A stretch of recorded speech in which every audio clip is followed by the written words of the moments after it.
Here we go. Should be going live now. Let's see how we get here.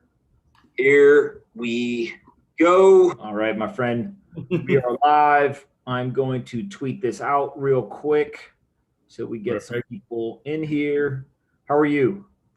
Very well, very well. Excellent. Happy to be here talking with you. Here we go. Absolutely. All right, as we wait for people to kind of come in here, let's wait a minute or two. For those of you that are watching this afterwards, please smash the like button and subscribe to the channel so that more people see this. Here come people. They're starting to stream in. Let us know in the comments where you guys are tuning in from. Diego, where are you? Well, I'm in Buenos Aires currently due to the pandemic. I've been locked for many months. So I think we have the longest lock in history. I love it. Let's see. Tennessee, UT Sports, of course. Let's see where everybody else is coming in from. Somebody said, I played football at Cornell and beat up on the Bison every year. Okay, Rush, relax. What's this? Prague from Florida, Iowa, Vienna, Philippines, US, Connecticut, Paris, New York, Tijuana, London, Edmonton, Louisiana, Tennessee, California, Oakland, Beaumont, Maine, Ireland. Where else you guys coming from? Prague, New York, Havana, Wales, Florida, New Jersey, Houston, San Diego, Philippines, Tijuana. All right, there's a bunch of you guys in here. Let's get this thing cracking.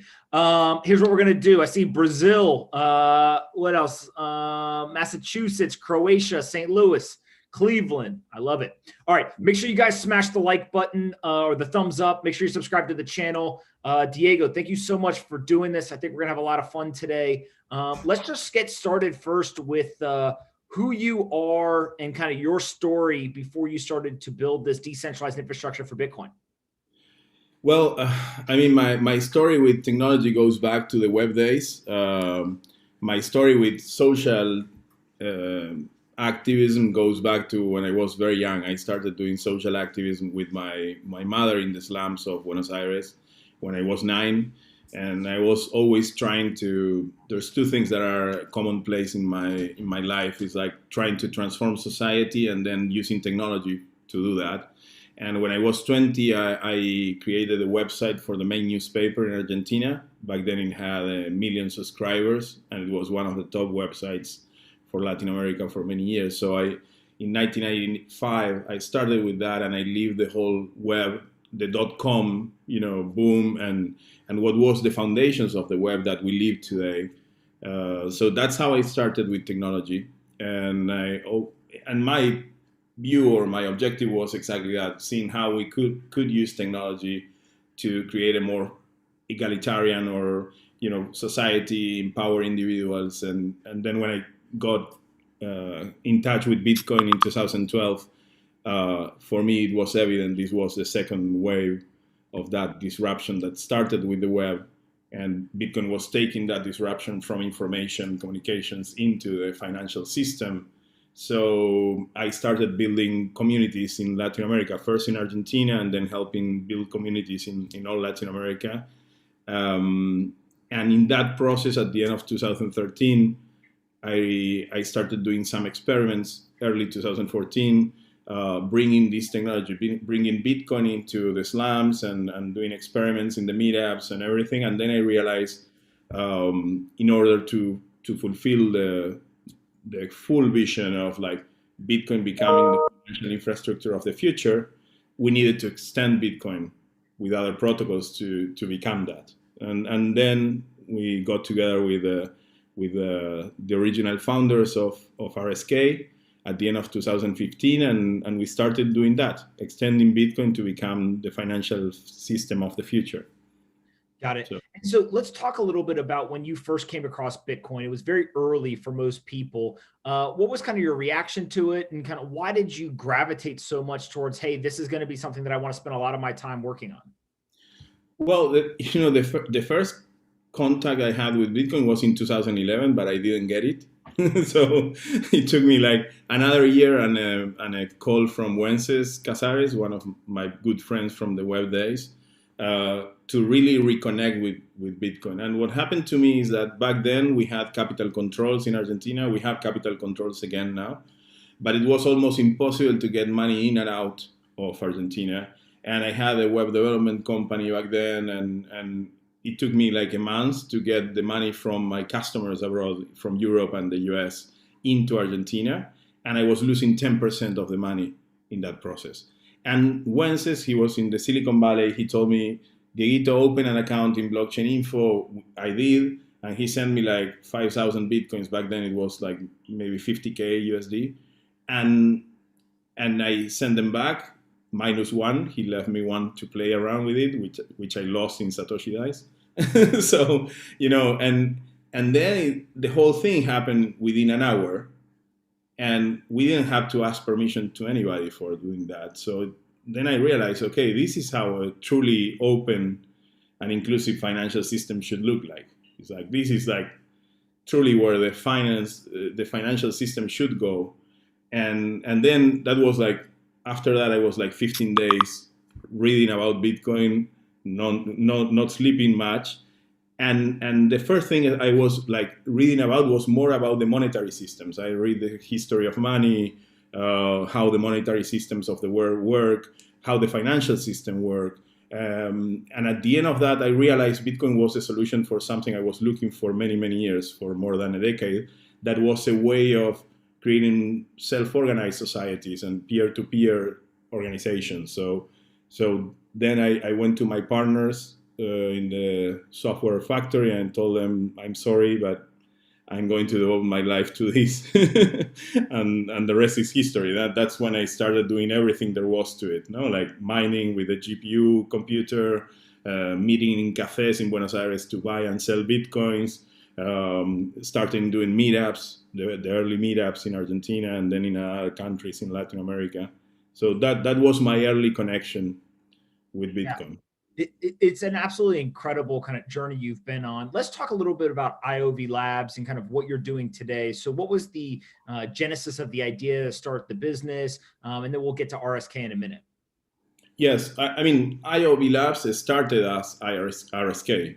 So we first started with this idea of, at the end of 2015, of extending Bitcoin to have a second layer, a settlement using the Bitcoin infrastructure and the Bitcoin currency to power an agreement settlement layer, what usually people call smart contracts. So we started with that idea, but then over the process, we realized that we needed other layers on top to scale payments, to solve user interactions like having name services or aliases, have secure ways of storing data. That's when we came out with the idea of the RSK infrastructure framework on top of RSK. And that's when we changed the name from RSK to IOV Labs, which comes from Internet of Value Labs, because we think what we are doing is creating multiple layers on top of Bitcoin to create the Internet of Value. So that's exactly what we are doing at IOV Labs, making this Internet of Value a reality and building everything with Bitcoin as the foundations of that Internet of Value. Let's talk a little bit about there's two worlds that seem to be being built right now, right? There's the Bitcoin world where Bitcoin is at the center. You're obviously building a lot of decentralized infrastructure and kind of trying to take Bitcoin from just a single currency, kind of store value medium of exchange, and really building an entire financial system around Bitcoin. And then there's another world, which is the kind of Ethereum type world where people are building decentralized finance and there's a lot of experimentation and innovation. I think that you and I see pretty eye to eye in terms of both of those worlds have a importance and they serve different purposes. So maybe let's start with the Ethereum world and kind of what many people are now calling decentralized finance. But this is everything from decentralized exchanges to lending protocols and kind of all the things that are happening in that Ethereum world. How do you view that kind of ecosystem and its importance for the overall development of this industry? Well, I think it's, when we started with RSK, actually we were aware of the Ethereum project. It was not live yet, but I was in the North American Bitcoin conference in January 2014, and I saw the Vitalik pitch when he presented smart contracts and everything. But in my mind, the idea was great, but I thought that pulling up a new network, a new infrastructure network, and more importantly, creating the level of liquidity and the network effects that Bitcoin had achieved in a completely new network would take many, many years. And so for me, the shortest and safest path in the long term was to build all those things on top of the Bitcoin infrastructure and the Bitcoin currency. And to be honest, I think Ethereum did an amazing job. They got to a point of maturity, although now they have these big bottlenecks in terms of scalability and some congestion due to the success they have, no? But they push it to a level that I wouldn't imagine when we started. I thought it was going to take them much, much more time.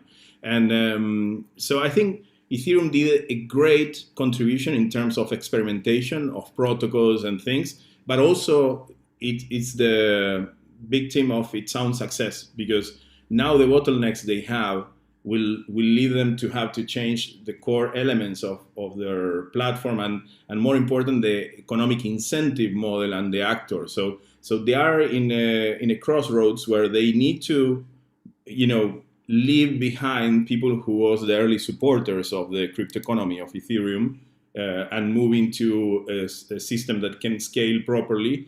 So I see some uncertainty, but definitely the developers community they build, all the technology they build is amazing, and we leverage on that. Indeed, we took the EVM from Ethereum, and RSK is using that EVM. Then the consensus protocol is not exactly the same. It's all the consensus protocol from RSK is one called Decor Plus that solves some of the consensus protocol problems of the Ethereum, which is Ghost. So we did innovation where we thought innovation was needed, but we also capture all the value from the Ethereum community. And I think going to the point of DeFi, I think DeFi, decentralized finance is actually the ultimate goal. I think the first decentralized finance protocol is Bitcoin. And the ultimate goal is to provide all the financial services that today exist in centralized models, to provide them in a peer-to-peer decentralized fashion. So I'm, fully in line with the objectives of Ethereum. Maybe the main difference is I think the bottom layer should be Bitcoin, because you need a store of value that is as censorship resistant, as neutral as possible. And I think Bitcoin is that, that scarcity, that digital gold model is what makes Bitcoin the best store of value you can have. So foundations are very important for this new financial system that we are building. No? So is it fair to say that what you're building is decentralized finance? The way that you're pursuing that is to use Bitcoin as the core unit of account, and then infrastructure around Bitcoin is decentralized in nature. And the Ethereum community is saying, we're going to build decentralized finance. They're choosing to build decentralized infrastructure as well, but they're building it around ETH as kind of their core unit of account. And really the two differences in that argument that you're making, and I tend to agree with you, if this is what you're saying, is one, Bitcoin is digital application of sound money, ETH is not. And then also there is a difference between the security, the decentralization, and kind of the, really the testing of the censorship or non-censorship of the Bitcoin layer versus the Ethereum layer. Is that fair to say that that's the two differences that you see, but ultimately the kind of the finish line or the goal of both of these communities is the same? Yeah, I think you're completely right. I mean, our goals are exactly the same. Our strategies or tactics are different, but conceptually we want, and we have made some contributions that Ethereum is taking. Sergio has pointed out, Sergio is our chief scientist, co-founder of RSK. He has pointed out some, he has participated in some of the Ethereum debates and contributed things. So we think that from a technology perspective, we are contributing to the same things.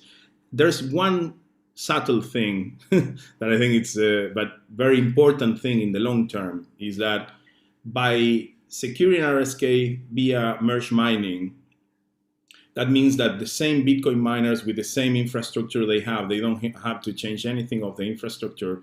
Bitcoin, by securing both networks, RSK and Bitcoin, with the same miners and creating incentives in the same token, RSK becomes part of the crypto economy of Bitcoin. So there's no conflict between RSK and Bitcoin, because we are contributing, both networks are contributing to the same infrastructure, security infrastructure, and also contributing to the same base currency. And that's essential, because if you were to use Bitcoin, wrap Bitcoins on Ethereum, then you have a conflict, because basically you are helping Bitcoin adoption, but on the underlying layer, you are also, with all that economic activity, you are incentivizing a competing network. So maybe in this moment is not important, but in the long term, those conflicts, having two conflicting security infrastructures, will create tension, and that might be like so. I think that's why I think, although in the short term we are in equal terms and we are aiming for the same things, in the long term, RSK is an important protection layer for the Bitcoin economy and for the Bitcoin infrastructure. Absolutely. Before we move on, everyone who is watching live right now, please make sure that you smash the like button so that more people on YouTube will see this. Feel free to share the link on Twitter, Reddit, or wherever else. Let's get more people paying attention to this. Diego, let's talk a little bit about kind of where you see this going. So if we zoom out and we look ahead 10 or 20 years, is this a world where Bitcoin is the core unit of account? It kind of ascends to global reserve status, and all of the infrastructure is completely decentralized and it's built around Bitcoin? Like what is your vision for a decade or two out in the future? I think maybe a decade is too short for the process we are living. I think, if you look at the web, it started in late 80s, early 90s, and it took the web at least 20 years to become like commonplace and what we know today.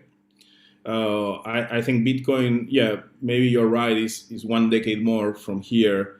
But conceptually, I think diversity is important for anti-fragility. So I don't think there will be like a single network to rule them all. I think we will have multiple networks with different security models, and that's what we have today. It's like, Bitcoin is maximized for security, and there's trade-offs in terms of scalability and functionality because of that.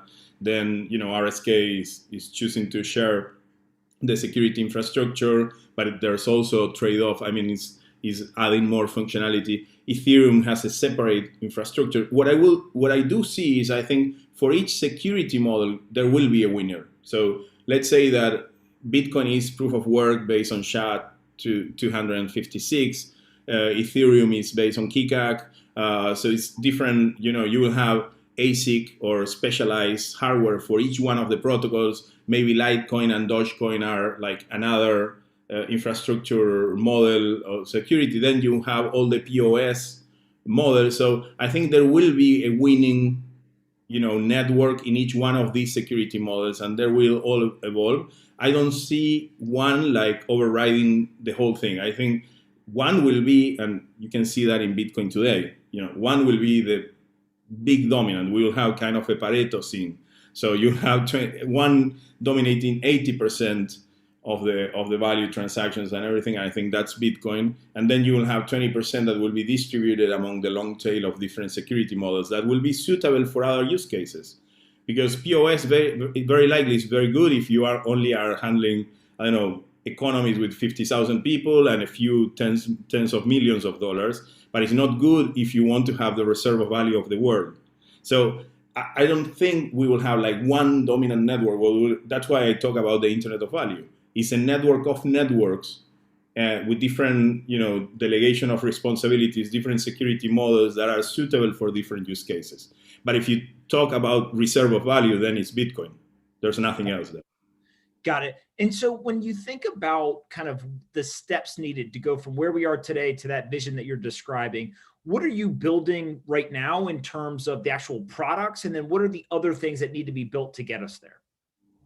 Well, we are mostly focused on infrastructure. So there are the pioneers of RSK are building the products on top of, and the solutions on top of the infrastructure we build. So our focus is mostly on I would say, three elements. Interoperability, because this is like, we need to have trustless transfer of value between these different networks. And again, I think that's important for anti-fragility of the ecosystem as a whole. If you have one network to attack, then it's easier to shut down the whole movement. But if you have multiple networks with different security models, different actors, properly interconnected, seamlessly interconnected, attacking and killing one network doesn't kill the whole phenomenon. So anti-fragility, interconnectivity, and trust, minimize interconnectivity between blockchains and networks is key for the long-term success of the movement, of the decentralization movement. So that's one thing, and we have already created the safest two-way bridge between two blockchains is the one between Bitcoin and RSK. And we also have a two-way peg bridge with Ethereum. So we have interconnected the two main crypto economies. So that's one thing. The other thing is scalability, and it's leveraging, it's not only our research, we are leveraging on the research that Lightning has done on payment channels. Now we are working on enveloping, that is an abstraction protocol that enables users to use a single token and pay the network fees in the same token, although the miners always, in the case of RSK, get Bitcoin. But abstracting the users from the complexities of the economic models of the underlying networks, and also other things that are important for mass adoption that has to do with the user friendliness of the interactions. And what I would say is, in 2021, all the protocols needed for the crypto systems to work exactly as a fintech, exactly as the traditional banking solutions, but in a decentralized environment, are here. So 2021 is the year where all these technologies, that was, you were asking what I think needs to happen. That's like the first thing was that we needed to be able to offer users the same level of experience as of a bank or a fintech. And finally, we are there. All the protocols and technology to scale, to give user-friendly experiences are there. So now it's a matter of making all those components converge. The following step is, how I see this is like, we are building this new infrastructure that will be the infrastructure of the future, the financial infrastructure of the future. But the money lives on the traditional financial infrastructure that is based on legal contracts. We are based on protocols, programming, programmable agreements. The traditional model is based on legal agreements. And basically, what needs to happen is we need to interconnect both the future infrastructure, the legacy infrastructure, and start transvasing the value from one to the other. And that's what's happening now. So the other challenge we have is how we create these flows between the traditional financial system into this new financial system, and then how we retain those flows, how we prove this new financial system is better, is more efficient, is more open, is more respectful of your privacy, of the individuals. And in between that, what we'll have, and I think it's part of what's coming, because we are entering the mass adoption moment of crypto. In between, what will happen is regulators will come with all their full force, because basically they are losing control. I mean, we are moving from nation-state designed financial systems into a truly global financial system, and that's a direct attack to the power of the nation state. I mean, it's breaking up state and money, So I think that's what's coming. Let me ask you this question. So when you're talking about kind of the legacy financial system and building those bridges to have a kind of transition or a flow of funds from the traditional system into this kind of decentralized digital, what many would consider an alternative financial system today, what is the biggest obstacle there? Is it that the technology is not built yet? Is it an education thing? Is it just a familiarity? Like what is the biggest obstacle in the moment to go from legacy world into the new decentralized digital financial system?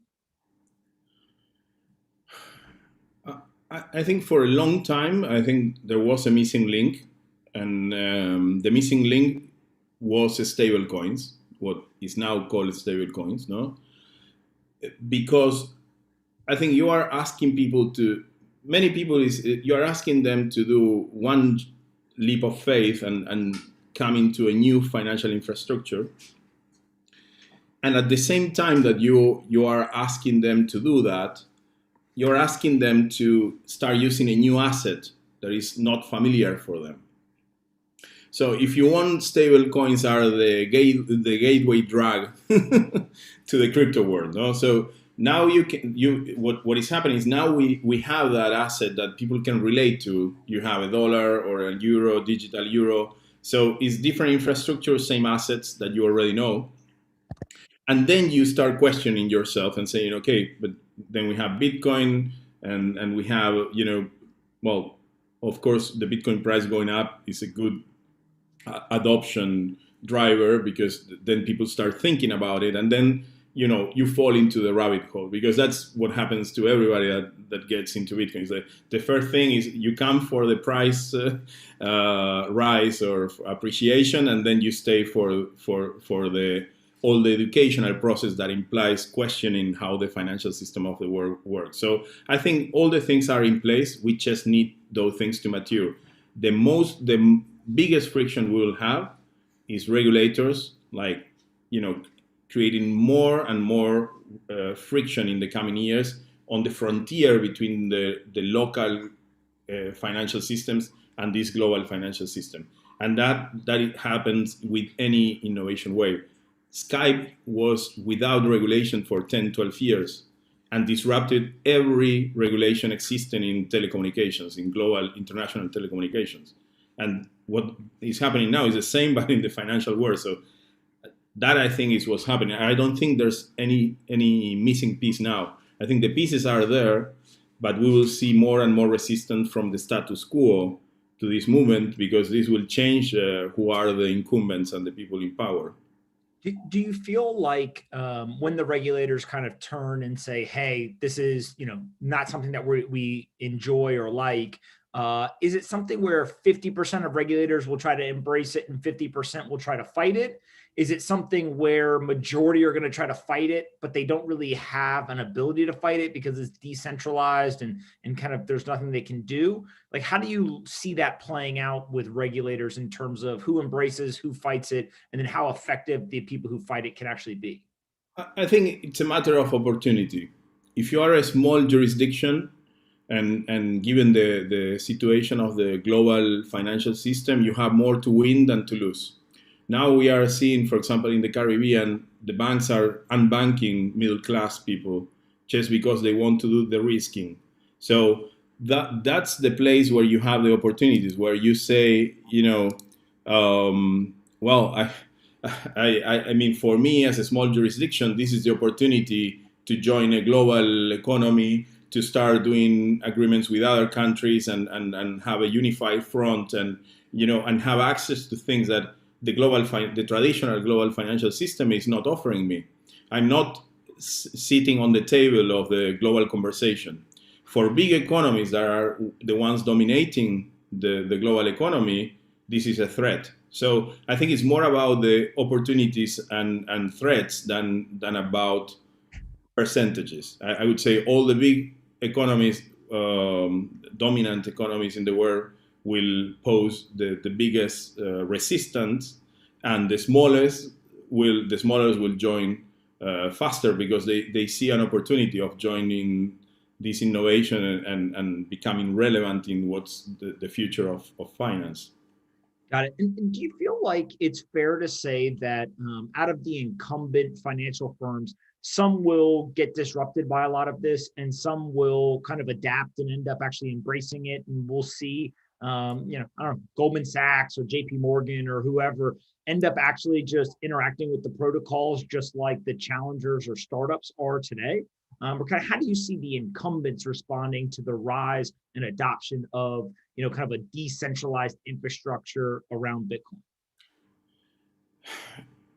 I think it's a matter of how vested you are on something. I've seen people that started with what for them were small investments that became like a very relevant part of their portfolio, and and some of them decided to support core developers, start, because if you are smart then and you have a lot of your assets on vested on a particular platform, you know that having your own eyes into the platform development in keeping the platform honest, makes sense. So I think it's, at the end, it's about more, it's like the moment Goldman Sachs starts like having a substantial part of their assets, or not a substantial, but an important enough part of their assets in the networks, they will become part of the infrastructure. That's how it works. It's like, it happens with the exchanges. If you are an exchange in Bitcoin, you're not going to run your your Bitcoin node on a cloud server or hire a third-party service, because that's like a weakness in your infrastructure. You're putting your money at risk. But also there's like a process of understanding this. It's like there's an educational element to it, because you need to understand that you are playing a different game, in a decentralized network than in traditional, because again, the engagement model and the security models of traditional of centralized systems is based on insurance, legal contracts. So it's a different mindset. Here is the famous "don't trust, verify" motto is what drives everything. So I think there will be some clashes there in terms of understanding these new models. Absolutely. Before we get into Q&A, I've got one more question for you. But if you're watching the live stream right now, make sure that you smash the thumbs up, the like button, so more people on YouTube can see this. Take the URL, go share it on Twitter, Reddit, or wherever else. And then if you have questions for Diego, drop them in the chat here. I'm looking at it, and I will try to, over the next 30 minutes or so, ask him as many of them as possible. And if you stump him, then good for you, but probably not.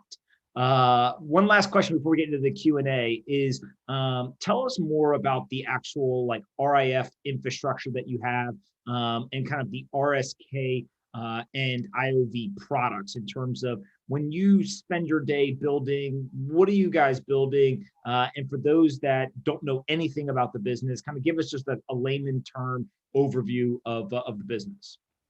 Well, that's the thing. IOV Labs is the sponsor of an ecosystem. It's like the first mover of an ecosystem. We build the protocols, but the people building the solutions are entrepreneurs that are building, solutions on top of the infrastructure we build.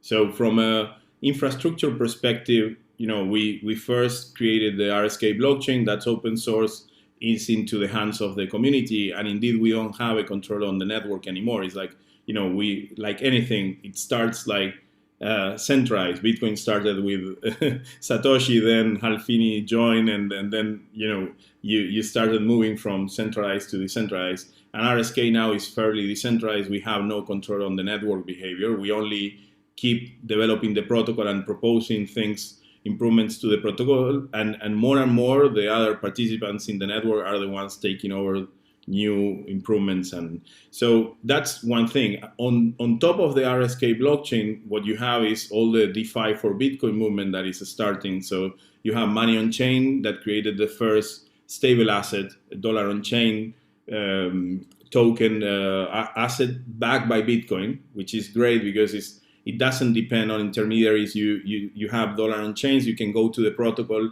and get whatever amount of Bitcoin that dollar is worth at that moment. So you have kind of going back to the gold standard, but being Bitcoin the gold, the reserve asset. So I think that's great. It's a truly peer-to-peer monetary system. And on top of that, you have a team that created RSK Swap. There is the equivalent of Uniswap, where you can, you have a decentralized exchange and an automated market making protocol. Then you have Sovereign that is bringing lending and margin trading. Other protocols from Ethereum are coming, like Aave. Even the DAI protocol is bringing DAI into RSK. So you have all this open finance ecosystem where we have the pioneers already there. You have wallet providers, DeFi and Big, so all the ones. Then you have people connecting with the real economy. You have the X-Freight, for example, that is connecting like the logistics business into this financial system, is creating, for example, factoring for truck drivers in the US. So you have like that connection with the real economy and optimizing the logistic industry. Then you have Coibanks that is like connecting, the banks and financial institutions of Latin America and using these open financial network as a backbone to interconnect countries that don't connect well among them.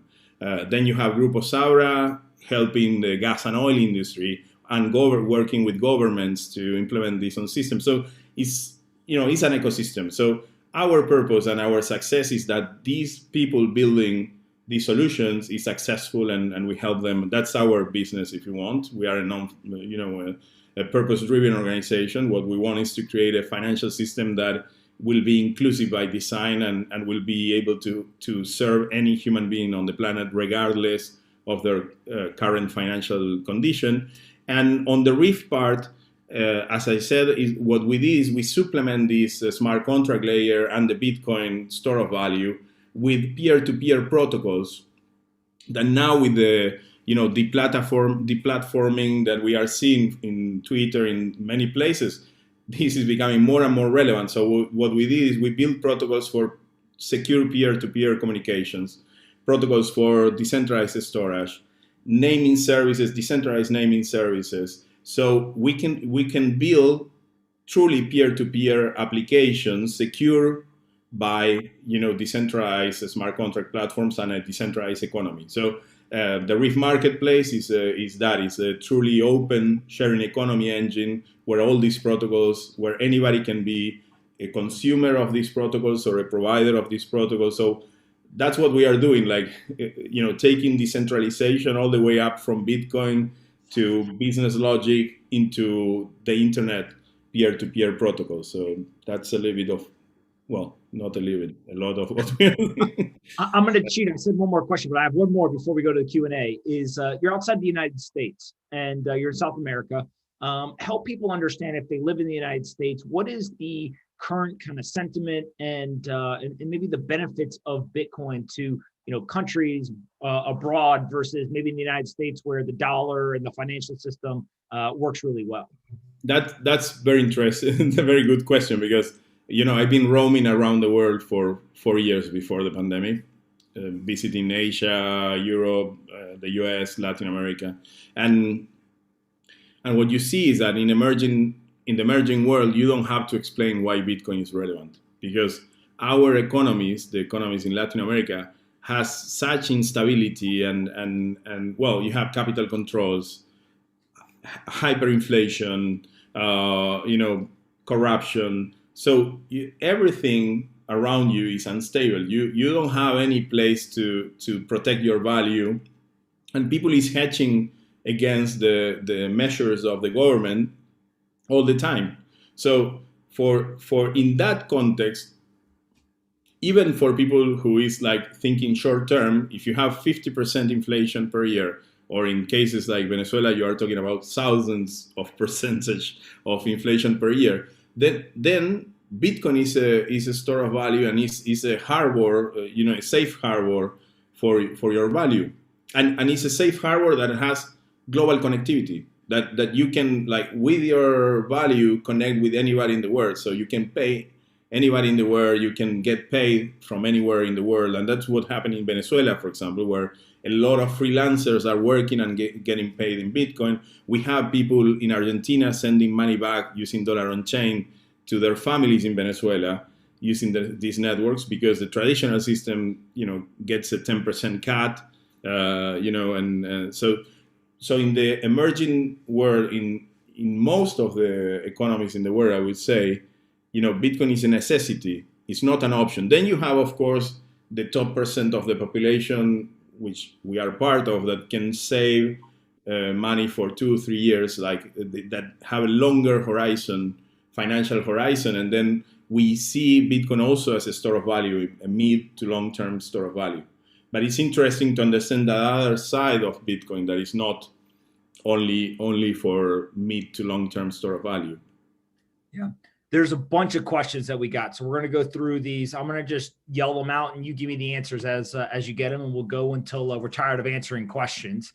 Let's start with, are you going to add more wallets in the future? Yeah, absolutely. We help, wallets. I think we have been working with Edge Wallet, which is a very nice Bitcoiner wallet, and we have been adding some in Asia, like Math Wallet. So we keep helping wallet providers integrate the technology, and we have a reference wallet that is the R Wallet, that is an open source wallet that we use as a code base. So we help others build solutions using the open source base that is for Android and also for iOS. So yeah, definitely. And if you know a wallet of preference, please share it, and we will try to contact them and help them integrate. Your thoughts on adoption of crypto in India? The Supreme Court there has lifted the ban on crypto in 2020. Any thoughts on India specifically? Yes, absolutely. I'm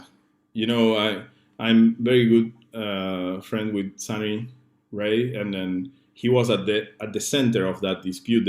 They actually won. Unocoin won the trial with the RBI, the Central Bank of India, where they tried to, by force shut down the crypto activities, and they won. And I think they did a great service to the crypto community. And I think India is, although I'm not an expert, we should bring Sunny for that, but Sunny Ray, and India has a long tradition of protecting value with gold, and the government has been trying to break that, forbidding gold store of value. And so I think India is a very interesting place because culturally they have been already hedging for, I would say, thousands of years in hard money, in long-term money, as I like to call it. So for them, Bitcoin is, and also the technology, adoption is huge. So mobile adoption is huge. So I think they are ripe for disruption there. So I think I have big hopes in India, and also it's India already has the same size as population as China, and is becoming the production center. Is replacing China as the production center. So for the world in many aspects. So I think India will be a very, very interesting environment. What can I do in the Bitcoin space besides coding? And there's a bunch of people asking about where they should look for jobs and all that kind of stuff. But how do you think about what people can do besides coding in the Bitcoin space? Well, I think education is a great place to be. There's a lot of people willing to be educated from every time we have these new waves of price increase and adoption, because they come hand in hand. A lot of people ask for help, installing a wallet, accessing an exchange, using crypto. So I think, that's something that, if you devote, a few days, maybe a couple of weeks of your time, you can become proficient enough to help others in the process. And I think this is an industry that is like, if you look at the people that is knowledgeable, at the people that in the programming side, of course, you have maybe 10,000 proficient programmers in the space. So for an industry that it's already worth $1 trillion. So I think education is a great place to start. And also while you get educated, and you help others to get into this, you can make a profit and find other venues where you want to apply. So that's a very good one. And then I think, to be part of crypto, you don't need to be specialized in crypto. I mean, you can take whatever you do. That's what we promoted in the early days, where there were not many places where you could use crypto. And we were telling people, okay, you can translate old money, dollars, into Bitcoin. But something better you can do is like offer your services, offer your products in Bitcoin, and be part of the Bitcoin economy. And that's the best way of being part of this, and educating yourself and having skin in the game and starting learning about it. Yeah, that's a great answer. What KPIs do you think are great to assess whether or not Bitcoin is successful? This comes from Daniel Salmarin, I think is how you pronounce it. I think, when you look at the Bitcoin ecosystem, and people is fixated on transactions per day or something like that. And Bitcoin by definition has a hard limit of maybe 700,000 transactions per second. And the protocol will evolve very, very small, very slow in that sense. But what you have to check is the amount of volume transacted. Because, Bitcoin is like the core, settlement hub, but then you have the exchanges on top, you have payment processors, so you have this layer 2. When we talk about layer 2, usually we talk about decentralized protocols, but also the centralized service providers are layer 2 to Bitcoin. So what is happening is like, if you see the amount per transaction and the volume traded, it keeps growing in Bitcoin. So even the amount of transactions or the quantity of transactions stays the same, the volume moved through the network keeps growing and growing and growing. And I think that's the best indicator of the network growth and the Bitcoin success. Yeah. You just published our login as open source, and you'll be bringing it to Taringa, I think is how you say it. The largest Latin American social media site with 30 million users. Talk a little bit about our login and kind of what the impact could be if that's adopted by more and more companies. Well, at the end of 2019, we acquired Taringa, this social network that is the biggest Spanish-speaking social network, and with the aim of integrating all the peer-to-peer protocols, all the RIF protocols into it, to turn the social network into a fully peer-to-peer sharing economy. But the interesting thing is like when we say this is like we not only want the social aspects of the community be managed by the users, by the community, but also the economic aspects be managed by the community using the open finance and the peer-to-peer protocols we are building, and also the infrastructure. So in the future, the idea is that if I'm a Taringa user, I will run the application on my mobile phone and I will be hosting data for other users. So the full infrastructure, economical, social and infrastructural elements of Taringa will be run by the community. So, and again, I think this is more current than ever with what we are seeing around censorship in centralized social networks, because this is the answer to having a truly decentralized social network. And our login is a key component because, we have been using social logins for a while. So we use the Google login or we use the Facebook login to log into other applications. And then we rely on them to revoke access. And so we are giving away the control to our assets, our digital assets, to third parties. So the idea of our login is a login where you are logging in and controlling the certificates, the credentials to access to any website from your crypto wallet. And we are integrating that into Taringa. So, but this is only the beginning to showcase how you can have. So when you log in into Taringa, you won't be relying anymore on Taringa servers. The credentials will be on your wallet. The access will be signed by your wallet. So you will be in full control of your access. And then, shutting down access to things will be fully in your control. So it's like removing intermediation in that point, which is one of the many points we want to remove intermediation. Yeah, that's really cool. Next question comes from DivXman. If Ethereum use case as a decentralized cloud computing grows, does the fact that 25% of the Ethereum network being hosted by AWS pose a risk to the ecosystem? Okay. Yeah, absolutely. And maybe not so much just Ethereum and AWS, but just as decentralized cloud computing grows, if a lot of the network is hosted on these cloud computing centralized entities, is that a threat? This is already happening. There are corporations that are not using, for example, AWS, or that decided to mount their own cloud infrastructure because they were seeing espionage from other companies, like stealing projects and things. So I think that's a clear point of control. I mean, the cloud infrastructure has been becoming more and more centralized. So definitely, I think that can be a choke point for decentralized networks as well. And there are many ways. I think one point that Ethereum it was manifested recently, but was something we were very worried about, is that all the access to the blockchain, given the amount of resources that you need to run a node for Ethereum, are centralized through systems like Infura.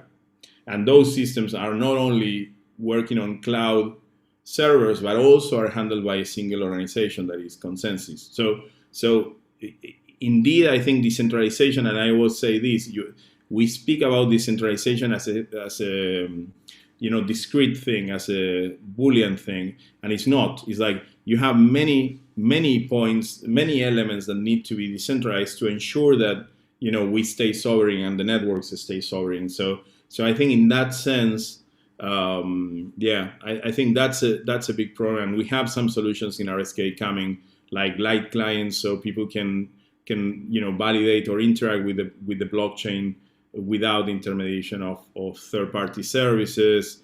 There's a lot of things you can do. Also, the peer-to-peer protocols for data sharing and secure communications. We have something equivalent to an incentivized store network in the works. All those things will create I wouldn't say every system can be attacked, no, and with enough. But what we are doing is creating an imbalance where the little guy defending from the big guy has an edge that will make the big guy, work to attack harder. That's about cryptography. Asymmetric cryptography is about that, no? Absolutely. Next question is from Mira, I think, Duran. Do you think Africa will make a big player for crypto in the future? And is RSK doing something specific for the African market?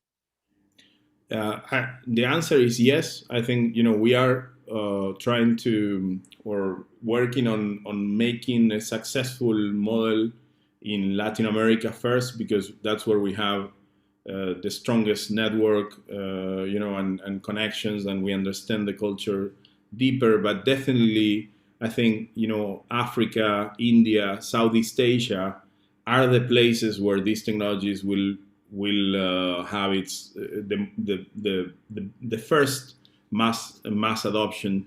And the reason is very simple. It's it's like what happened in Africa with they never had landlines. They went directly to the mobile phone. So when innovation comes, sometimes and you are way behind, you just leapfrog to the following stage. You don't go through all the stages. And I think this is about that. It's like we are in front of the financial system of the future, and those regions that are lagging behind on financial infrastructure are not going through the best of breed of the legacy systems. They will just jump into this. So I think Africa is a great, and we are doing some approaches in Kenya, in some places, but very mild for now, because what we are trying to pull together in terms of technology and adoption is already challenging. So we have the resources to go for the next 10 years and go the full process, but we think we need to keep focused, be successful in one region, and then translate that into the different into other regions, because each region has its particularities, cultural differences. So you cannot just copycat models, and that adaptation also takes time.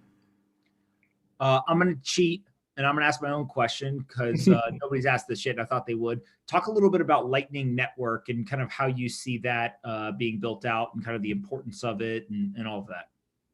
I think Lightning is a great extension to Bitcoin for micropayments, and and the more it evolves, the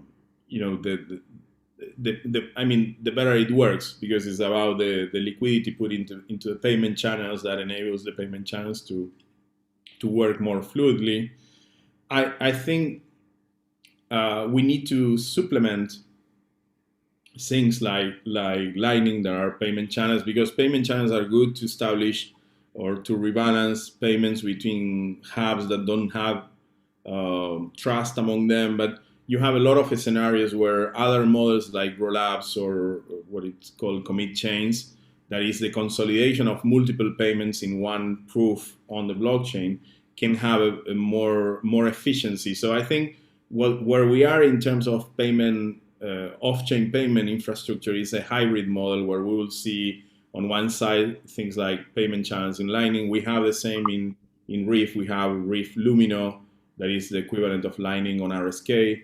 And we are seeing that these payment hubs or commit chains also provide good infrastructure solutions that, together with payment channels and together with another protocol that we are implementing in some wallets in the ecosystem called enveloping, that enables to abstract the user from paying the fees of the network. So the user has experience that is closer to a fintech experience or a neobank experience.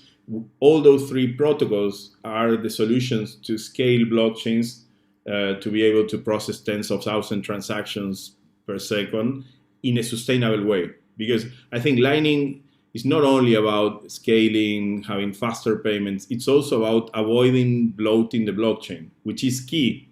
Because it's like when people say, oh, I can do 10,000 transactions per second on chain, that implies that you are adding like, I don't know, maybe 20 terabytes of data per year to that blockchain. So that instantly equates to a centralized network, because how many people will have 20 terabytes of hardware, of added hard drives every year to support the decentralized network? So I think, scaling is not only about capability, it's also about keeping the core ethos of decentralization.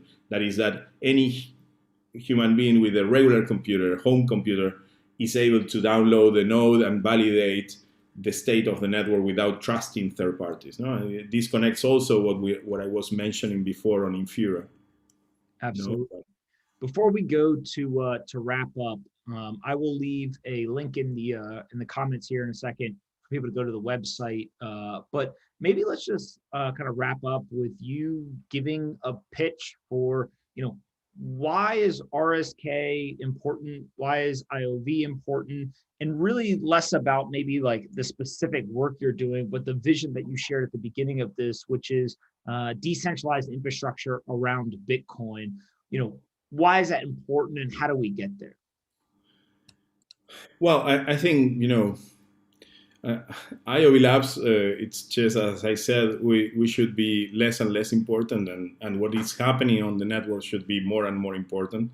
We are just a mentor, a sponsor of this ecosystem. I think the real heroes are the pioneers that are building the solutions on top of our technology. Why RSK and Reef and all the protocols we are building are important is like for the Bitcoin ecosystem, because we are making sure that all the activity in these decentralized networks will contribute to sustain the core infrastructure of Bitcoin. So for Bitcoin, it's important on two sides. On one side, because it secures the sustainability of Bitcoin as the subsidy for Bitcoin emission of new coins, is reduced. This creates new revenue streams for the Bitcoin miners, for the security infrastructure. So it's important to preserve the long sustainability of the Bitcoin ecosystem. Also, it's important because it provides Bitcoin with all the components needed to have a fully decentralized and peer-to-peer experience for a Bitcoiner. So, if you are a Bitcoiner, you not only want to store value in a decentralized platform and protect your value, your wealth in a decentralized platform, you want to live in a truly decentralized environment. And that's what RSK and Reef are bringing, and all the pioneers in the ecosystem are bringing, a truly peer-to-peer environment to do everything you want to do, like from financial aspects to social aspects to protecting your data. So it's full sovereignty. That's why it's important, and for humanity, because we are doing this on Bitcoin for the reasons I mentioned before. But our purpose is connected to any human being, and for humanity, because I think we are entering into a phase where we will have to fight for our privacy and our sovereignty. because more and more totalitarian models are emerging and being used to control how people think, what they do, and how they interact with each other. And I think this fight for sovereignty and independence is key.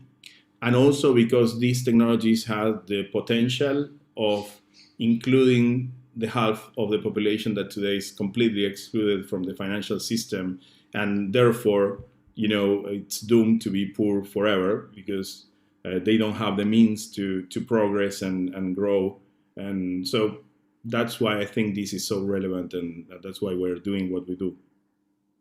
I'm a big fan. I think that not only is Bitcoin probably one of the most important inventions in the past 20, 30 years, but obviously it is going to be crucial that there is this element of non-censorship and security and privacy. And so decentralized infrastructure is kind of a no-brainer, and you guys have been doing some fantastic work. So listen, I think I speak for everyone who's watching this.